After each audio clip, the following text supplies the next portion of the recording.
Where on earth can I possibly be where you can find Tibetan temples, Thai temples, Sikh temples, the Russian Orthodox Church, Serbian Orthodox Church, African restaurant, Victorian era mansion, and underwater forest? Still haven't figured it out. Perhaps this will give it away. The state of Oregon lies in the Pacific Northwest, and despite being one of the country's top ecotourism destinations, some of the state's most incredible places remain largely off the tourist radar. I'll start my journey near Mount Shasta, California. I'll then visit the small town of Yreka before crossing the Oregon border at the rural village of Cole. I'll then travel through the Siskiyou Mountains to a Tibetan monastery before hitting the Interstate 5, where I'll visit a Russian church and historic inn before arriving in the city of Eugene. From there, it's on to Salem in the Willamette Valley, and then east to Silver Falls and Clear Lake. For the final leg of my journey, I'll travel south to the majestic Crater Lake before finishing in Klamath Falls.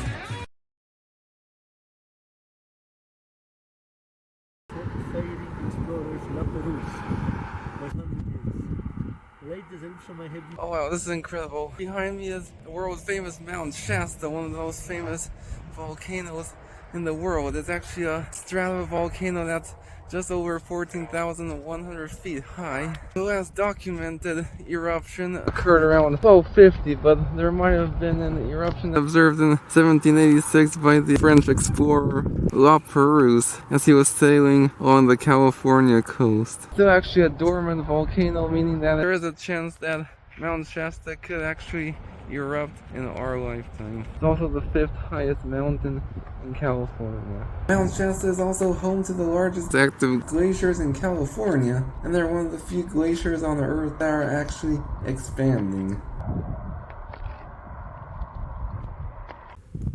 The Cave of Pluto.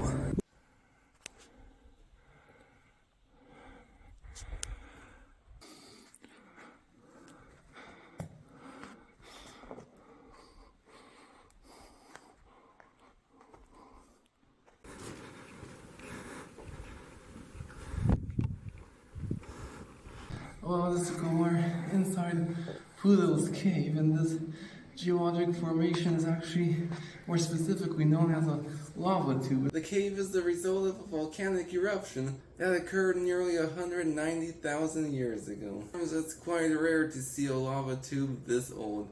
As a river of lava flowed in an open channel, a lava crust began to solidify over the top of the flowing lava, creating a roof and enclosing the flowing lava inside a tunnel. When the eruption finally stopped, the lava drained out of the tunnel, leaving behind the hollow lava tube we see today.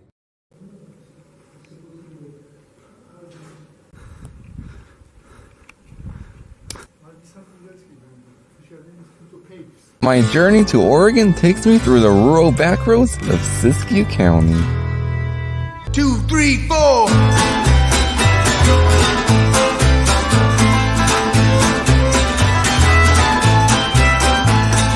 State of Jefferson, state of mind. State of Jefferson, that state of mind. I fell on down that Cassie Range and rolled through Scotch Valley. This old man was a rambling on, he rambled night and day. He rambled night and day.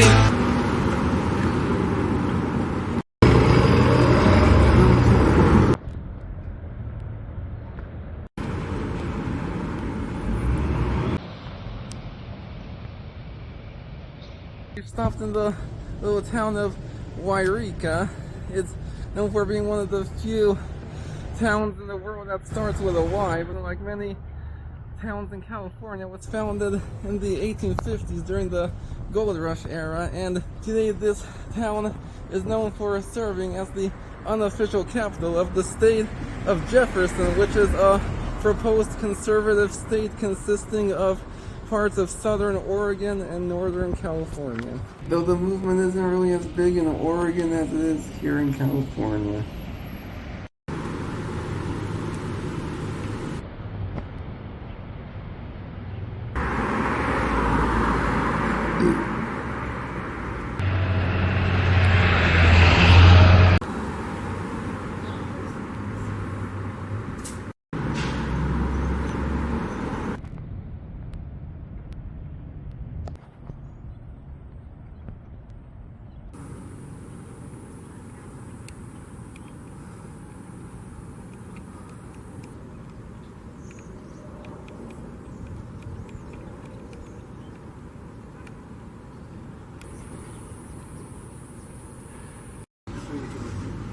stary, jest to pionowo.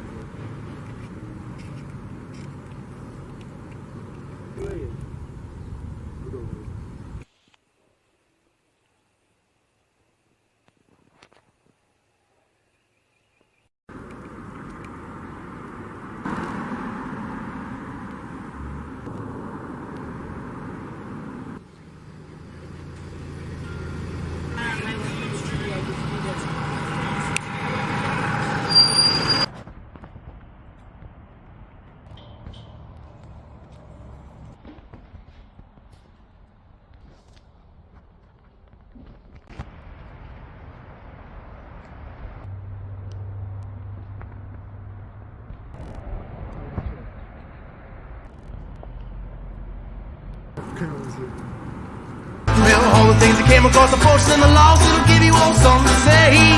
Give you all something to say.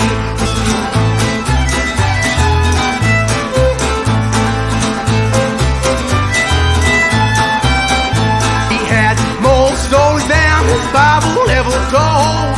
Finally, he told me one that spoke right to my soul.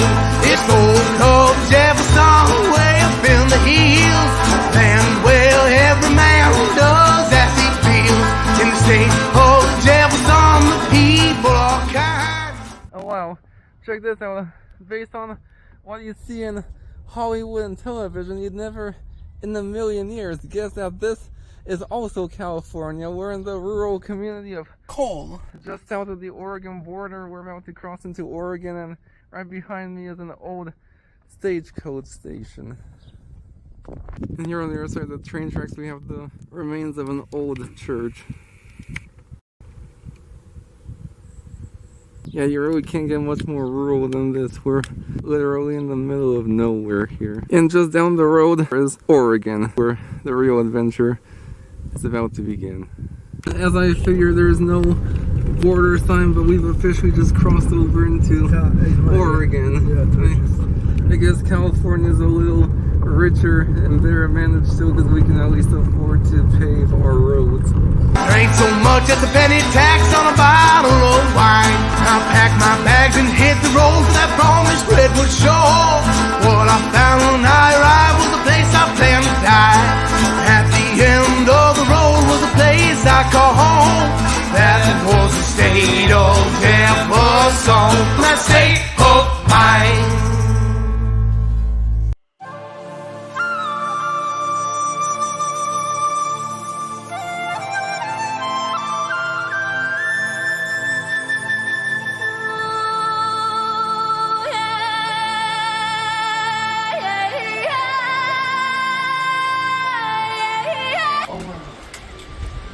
Check this out.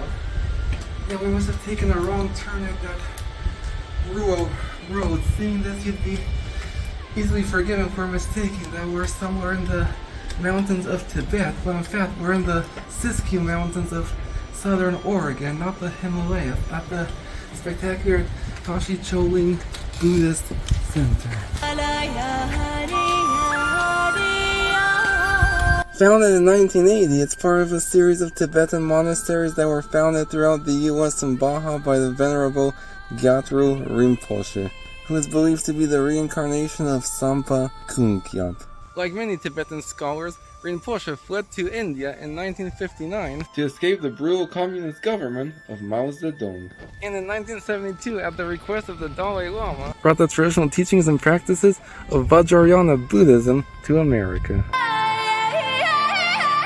The complex is actually spread out over quite a large area, and the first place that people pull up to is the Mandala Garden.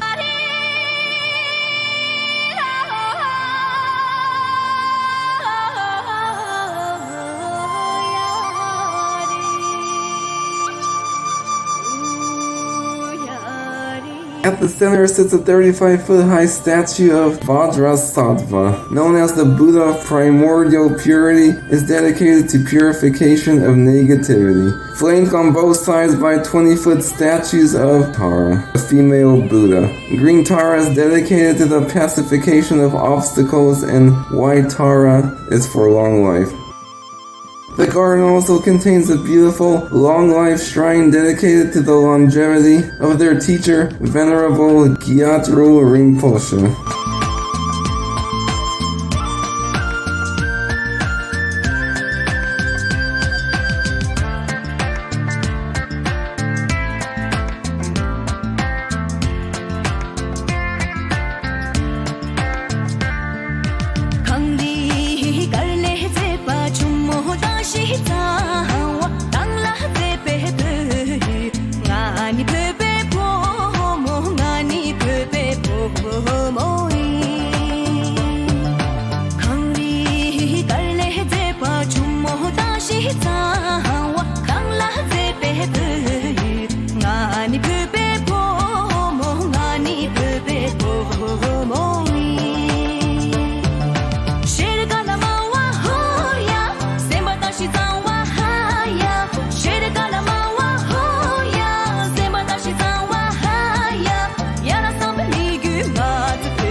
Now, if you've seen my videos on Trinity County, you already know about these prayer wheels, but what you may not know is that these mantras you see on them are actually written in Sanskrit. Trinity County, these wheels were actually automated, but here you can actually turn them yourself.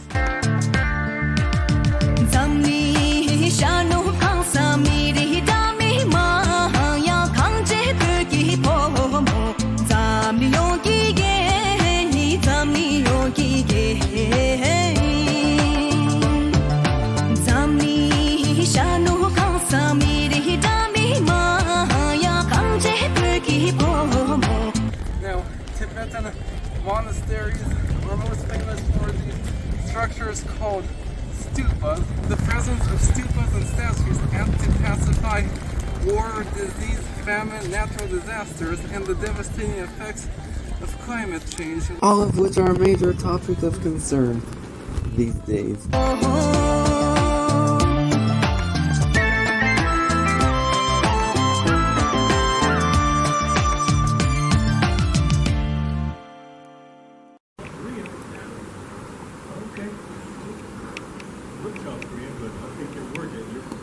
Yeah, this is the main building of the monastery. It's known simply as the temple, built in a very traditional Tibetan style.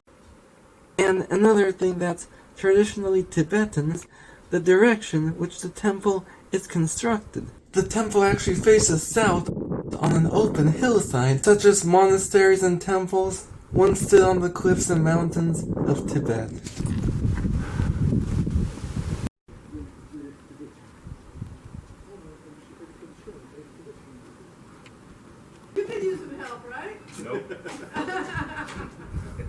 So this is the Tibetan style of Buddhism.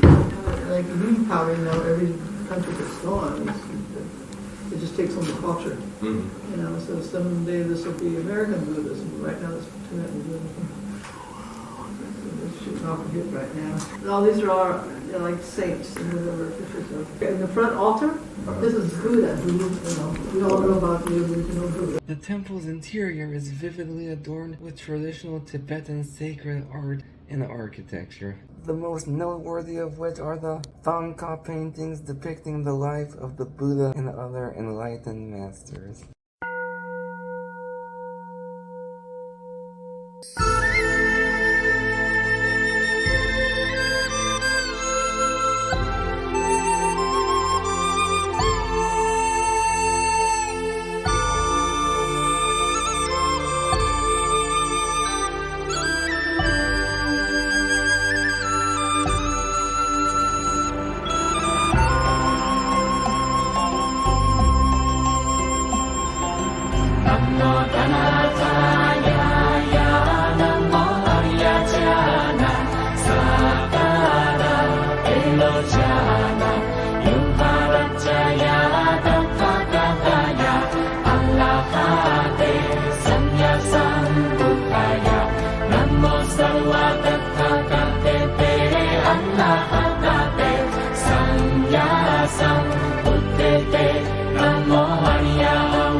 Sadhvaya, Maha Sadhvaya, Maha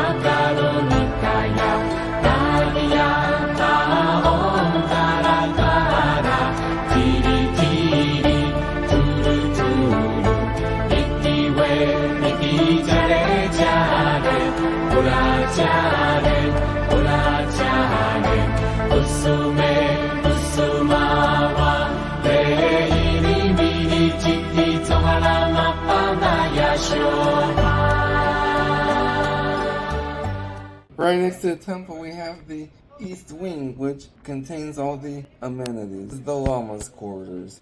Over there in the distance you can see the Amitabha site. The shrine is dedicated for prayer offerings on behalf of the deceased and is the first of its kind in the West. I would say I kind of like this one better than the one in Trinity County, although that one had all the stupas. The temple wasn't as spectacular and you can really go inside to any of the structures. These may very well be the most beautiful structures I've ever seen. I think they even rival the temples I saw in Taiwan. And I tell you, it really does look much more incredible in person. It's really incredible to think that something like this exists in America. Welcome to Oregon.